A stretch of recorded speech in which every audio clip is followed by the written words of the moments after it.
We are joined today by Gareth Hughes, who is a psychotherapist and researcher at the University of Derby. And he's going to be talking to us about counselling within higher education, what it can and potentially can't do within the kind of short periods of time that students are able to access it. So without further ado, Gareth, am I all right to pass over to you? You can, yeah, absolutely. So, hello to everyone. Thank you for having me here today. I want to just say, apologies at the beginning, is that I'm talking slightly off the top of my head today. There's a lot going on, more than I was expecting to be going on right now when Nicola originally asked me to come and do this. But I felt it's an important topic, so I wanted to come along and talk about it. Just so that you understand a little bit my background, I'm a psychotherapist. I work at the University of Derby, so I do see students for therapy one-to-one. It's kind of the backbone of what I've done. But I also do lead our research in student wellbeing at the University of Derby, and I've also done a big chunk of work for Student Minds. So I led on the development of the University Mental Health Charter, for instance.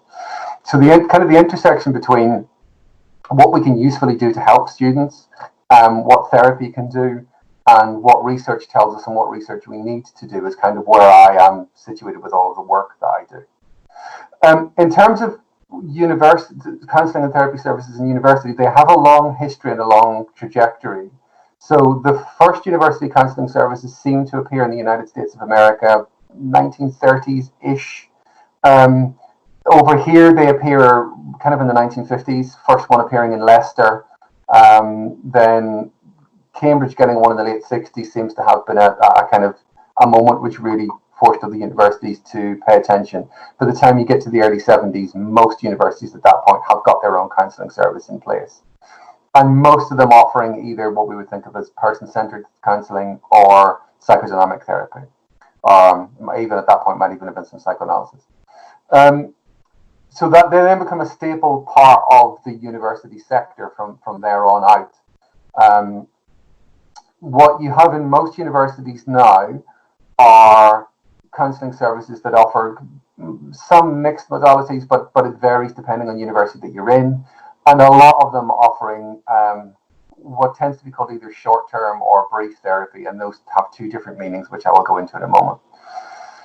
So why that's the model we fall into? Why is that a model that actually is probably the one that is most useful? Because I'm aware that there are lots of questions about this and about what is most useful and whether we should be offering long-term therapy to students. So a lot of the work on brief therapy actually developed out of university practices originally. And there's a good book called The Art and Science of Brief Psychotherapies. And brief psychotherapy, it's a useful one to go and look at because it's a collection of chapters from people who really know what they're talking about. People like Marshall Linehan have contributed chapters. It's worth looking at. And it developed because there was a recognition that actually for students, there needs to be quick movement. Because students, end of term's coming, there's an assignment coming, there's a new module coming, and actually we can't wait 3 years to have a recovery. Alongside that, there has been a lot of work happening for a range of people looking at a range of things. So CBT was being developed around the time when people were starting to think about this. But you also had work of people like DeShazer on brief solution-focused therapy. Lazarus was doing his work around brief therapy at that time. So you're talking about kind of 1980s era here.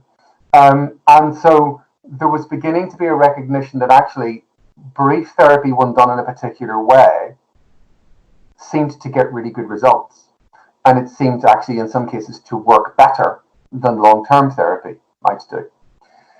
What we now understand is that that very much depends on the population you're working with and who you're working with, and that brief therapy has some specific characteristics to it that aren't defined quite so much by the number of sessions, but they are focused on working as quickly as possible to help the client, patient, person, student, whatever term you're using, to get better as quickly as possible so that they are able to resume control of their own life and then make their own changes. And that what you see in brief therapy is a therapist who is more active, who is focused on outcome rather than process, where there is move to alleviate suffering as quickly as possible, using a variety of methods, depending on where you're coming from. Now, the challenge to this is that brief therapy is generally just treating symptoms, that it's just working at a surface level, and that it's not really getting to the core problem. That is a theoretical position, and it's really important we understand that. That is not a position that has evolved necessarily from science. It is a theoretical position.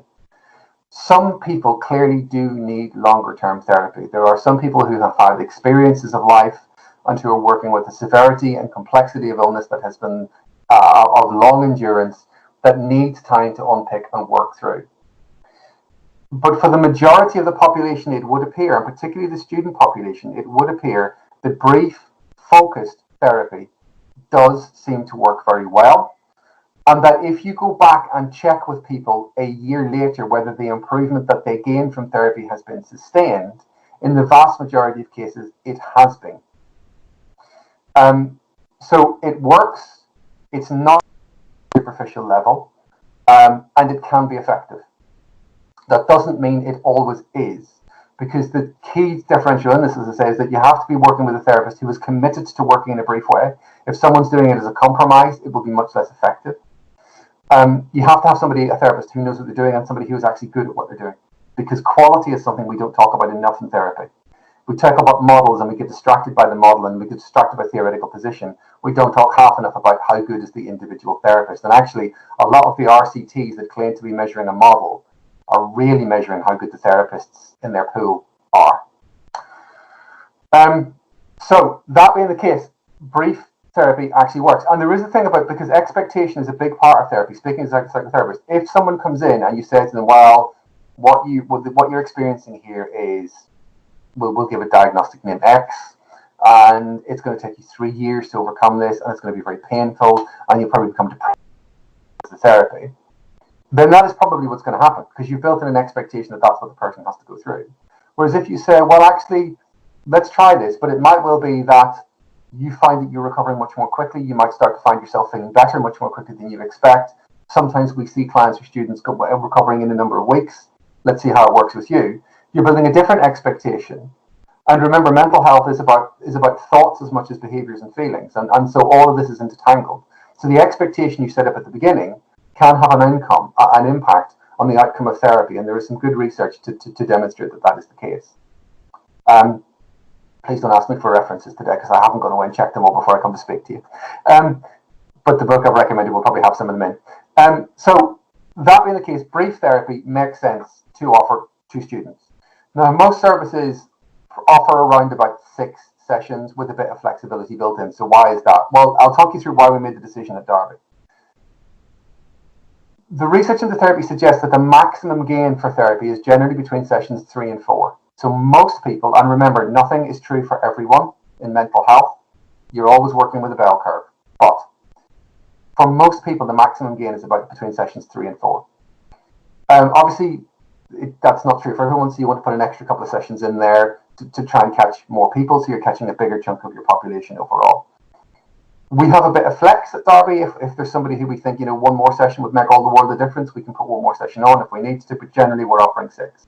What we find is that most of our students see significant improvement and our recovery in about 3.5 sessions, so it kind of tallies with what we're looking at. And we use clinical outcome measures to test all of that out and check all of that out.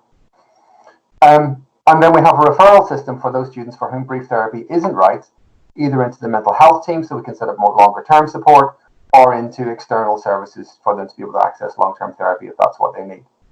But we find that the brief therapy works better, and we do work to a brief model at Derby, so it's not just about, remember, not just talking about the number of sessions, the way in which we work. We work in a proactive way with students, focused on getting improvement as quickly as possible. With students defining what that means at the beginning, not us. Working collaboratively with the student to bring about as much improvement as possible, and working in a very holistic way, because different things work for different people. 6 kind of makes sense. That doesn't mean that every university has landed on 6 for that reason. Some have landed on 6 for cost reasons. Some have landed on other numbers for cost reasons. And I think if you were challenging a university to justify the number of sessions they're offering, the question you want to answer is, what is the clinical rationale for that number? The clinical rationale for that number. because that's really important that the rationale has been decided on in a clinical way. There is also an ethical question here as well that's really important to bear in mind, which is that therapy doesn't work for everyone. And you can generally tell quite quickly if therapy to work. Now, again, not true for everyone. Some people won't see gains for a long time. They need long-term therapy, and it might be a long time before they start to see improvement. But if someone isn't going to get improvement from therapy, then it's not particularly ethical to go on keeping them there, because therapy is not a no-risk sport. Okay? Therapy has risks, and therapy will make some people more ill. So you always need to be aware of that and keeping an eye out for that. But also, we have a limited resource, and there is no point in providing therapy to somebody that it's just not going to work for. It's better to get them into other support that might work better for them, and to free up the resource to somebody that it will work for. So there's a whole balance of different competing things we need to be thinking about here: ethical, clinical, evidence-based, and theoretical models all working together. So it's a complicated thing to think about. But where it lands and where it gets us to, certainly at Derby, is we are very confident about our decision to be offering brief therapy. We think it's right for the vast majority of the population. For those for whom it's not right, we then make sure they get to other support that is right for them. And we think overall it does produce the right results when we look at our kind of clinical outcome measures. We do seem to be getting a good number of students significantly improving and or recovering. And it seems to be sustained. And when we see those students down the line, because I bump into students who see me, they'll come up and talk to me about how they're doing. In the main, the recovery does seem to be sustained. We don't get a lot of students feeling the need to come back. Sometimes they do when something else has happened in their life, and it's always open to students to be able to come back again later in their university career for more therapy if they need it. But we don't have a huge number of students coming back for what would effectively be long-term therapy, but just stitched together with lots of different types of sessions. So that's the kind of overall. So I've talked through that very, very quickly, because I wanted to give you all the opportunity to be asking questions and to be kind of challenging it and talking through all of that with me. But you will get a range of different types of counselling service and a range of types of therapy being delivered in different universities, different number, working in a different way. But I think that's the rationale we are moving towards more and more in the university sector as we talk about this more and think about this more. And you will see more universities starting to offer CBT, which wasn't being offered quite so much a few years ago. But rather than getting focused too much on models, I think I would be thinking about those bigger meta questions about brief therapy, working proactively, working with evidence, working in a holistic way, making sure you're using outcome measurements so that you know what you're doing actually is working. And I think those are kind of the key things.